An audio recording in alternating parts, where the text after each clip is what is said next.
Hey, Vinny Melkus Outdoors. Just a quick video. I wanted to talk about Western lakes and what's going on with them over the forecast for the next year.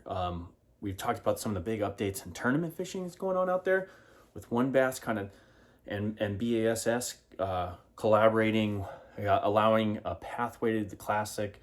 It's possible just to up your career if you're a professional bass fisher, or if you're just doing it for fun, just to go to the classic or go to these bigger tournaments. They've got a path for the Western England. But now we're going to talk about fishing in the West and what's happened over the last couple of years. We've known there's a big drought, and we've evidenced that with water levels, and you've seen other tournament organizations adjust tournaments out there, specifically Lake Mead and the U.S. Open.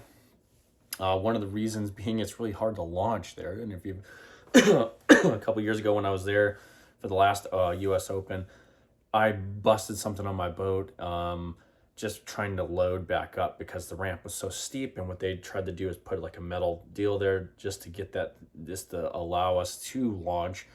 One of the ramps is completely out of water, or on the western part, or there's like a little bay there, and you wouldn't be able to get out. Of course, Echo Bay up in Mead has been out of the water. If you go to like Lake Powell, I know I'm talking a little bit fast here, but we go to Lake Powell, there's Height Marina that hasn't been operational for probably a decade now or something like that. It's been crazy. When I was a kid, I used to go to that marina, and it's been essentially abandoned. I mean, I seen an article about them trying to utilize it as more of a recreational area for like vehicles and camping and stuff. But anyway, things have changed since that time this year, and it seems like there's ebbs and flows and water levels in it, but with a general trend downward since I've been alive in fishing these lakes.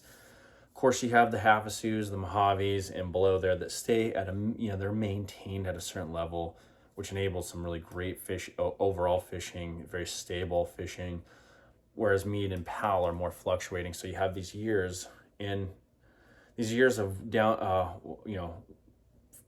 downward trending water, and usually not as great fishing, or is not as good for the fish populations. It's gotten a little bit better with the introduction of the gizzard shad, which has alleviated some of the pressures on the other fish when they can't spawn as well. But now going into 2024, we've had a really good season over 2023 when it comes to water levels, right? So like Powell and them, we can look back at average water level, and we've got, it's gone up 50 feet comparative to like the year before at certain stages throughout the summer. So we had a really good runoff, and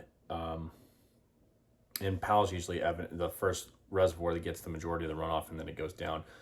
I mean, there is stuff that goes in the Mead, but for the vast majority of the water that goes in through the Colorado River system, it's going into Powell through various river systems that or basins on the western slope of Colorado and Wyoming and Utah and whatnot. So when we look at it now, coming up this last year, what has really happened? What does that tell us as fishermen? When I'm looking at Powell and Mead specifically, because those are the ones that are going to fluctuate, but these also have ramifications for Mojave and Havasu. But anyway, I'm looking at those two. What happens when the water level's down? Well, you have this growth. Powell specifically, they're tamarisk.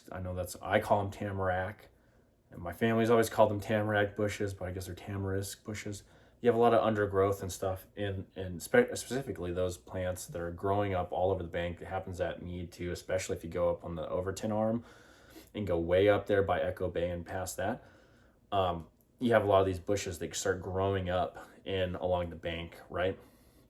And now Mead has a lot of grass and stuff. It's kind of crazy. I don't remember all this grass when I was a kid, but anyway, you have these tamarask bush, or I'm going to call them tamaracks because that's what we've always called them, but they're tamarisk or whatever. But anyway, you have these bushes that are growing. You have other growth there. You have, I don't know, just various things, but mainly the growth is what we're concerned with. So a lot of this growth happens over the last couple of years where the water level's been down. We're talking about 50 feet too. So it's happened. You can go there and you can see all the growth coming down. Well, what happens is it's gone up 50 feet, right? So now you have all this growth and this fresh biomass that's now flooded, and it happened this year.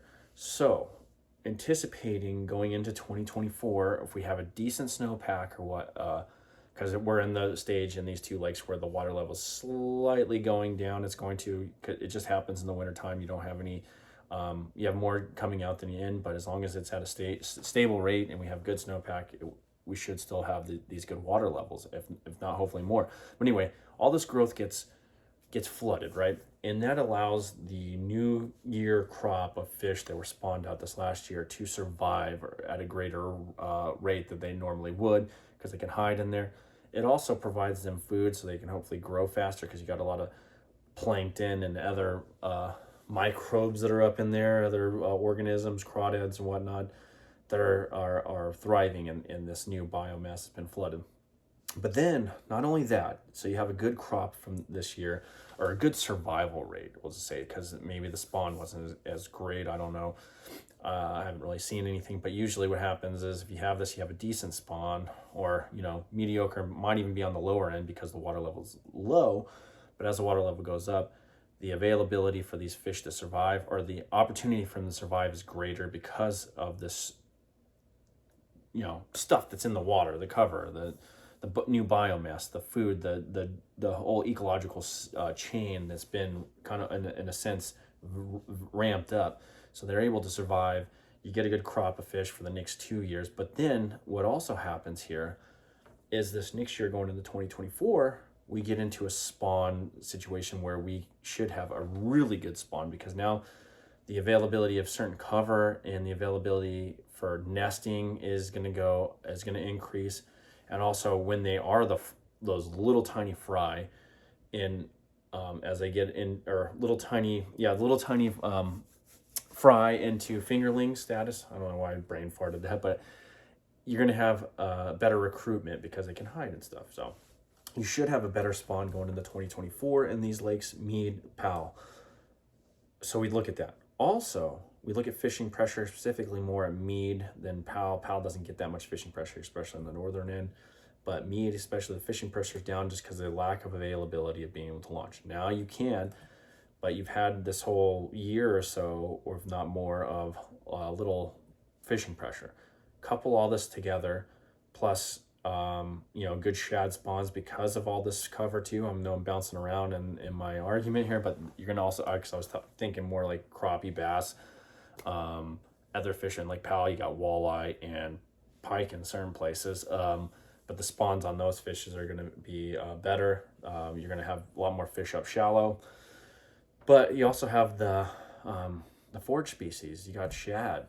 Both gizzard and threadfin, they're going to be able to spawn a little bit, but they're going to have more food in the water. So this is all snowballing into 2024 being a really good fishing year for Mead and Powell. Going into 2025, it should be just completely outstanding because of all the good recruitment, the good ecological, I would say, like a shot in the arm of adrenaline of ecological biodiversity, with this new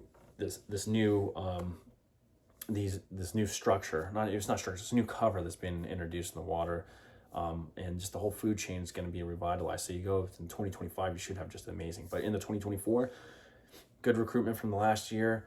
Fish should be up, moving around, good shad spawn. I anticipate this coming next year. So fishing should be like on the uptrend in these lakes, and we should see something that I remember as a kid, like when these water levels were trending up, or we had good, where the fishing just went off the hook in these lakes.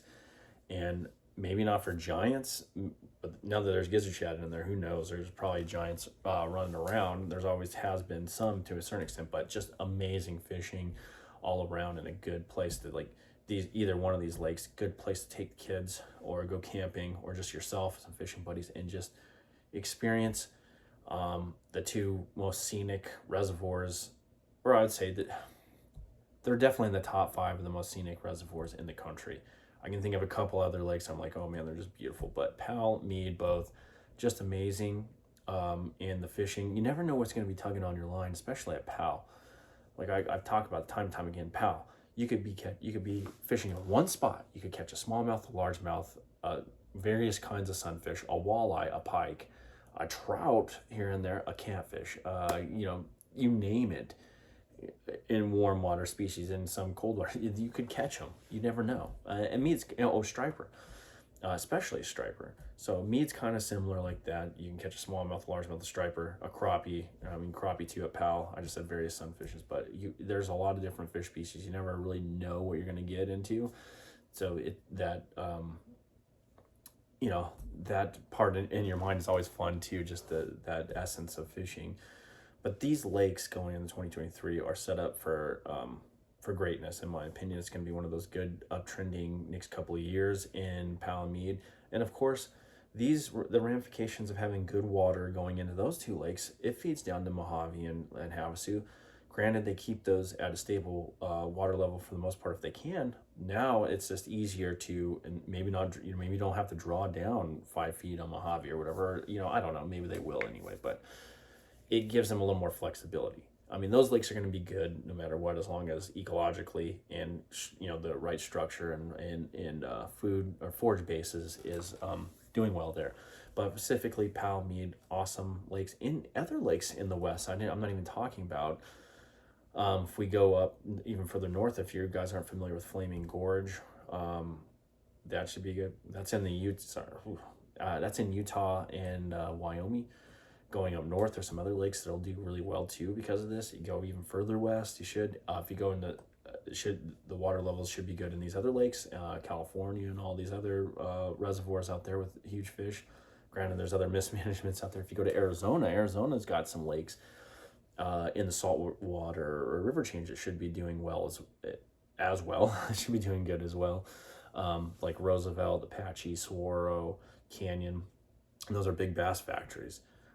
Pleasant, especially Pleasant because it is hooked into the Colorado River chain by the CAP canal, and that comes in and gives it water as well. So good striper fishing, good largemouth fishing, and probably crappie too in there. Alamo, another lake, all these lakes around the Southwest should be good.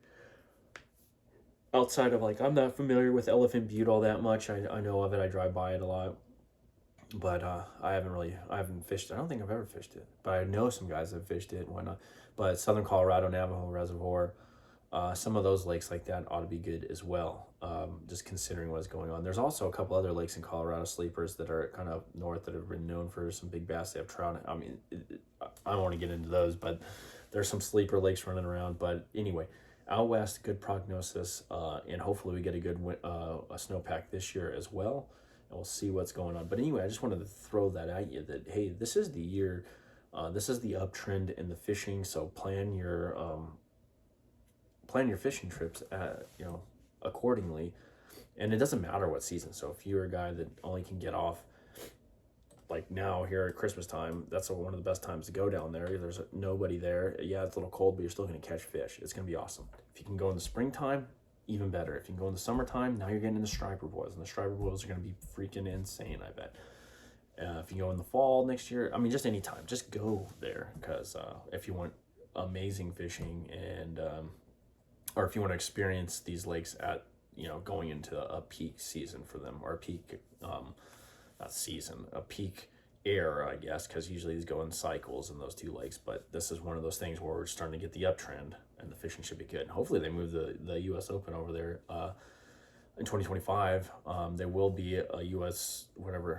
a one Bass Nevada Open or whatever, or a Lake Mead Open here this next year, and we should see some pretty good showing for Mead, I'd imagine, even though it's going to be a little bit earlier than the U.S. Open, where it's going to be more in the heat. But we should still see a really good showing. Anyway, I'll leave it there. We're going almost to 15 minutes. I'll talk to you later. Please like and subscribe. We're almost at a point where this thing's turning to roll. I haven't been doing much on this lately, but we will be going into next year. I've just had a lot going on in my life, but we're still at that point where if this channel grows, we can do a lot more content and go into some really cool places that I don't think very many people throw videos about. So anyway, I'll talk to you later. Peace.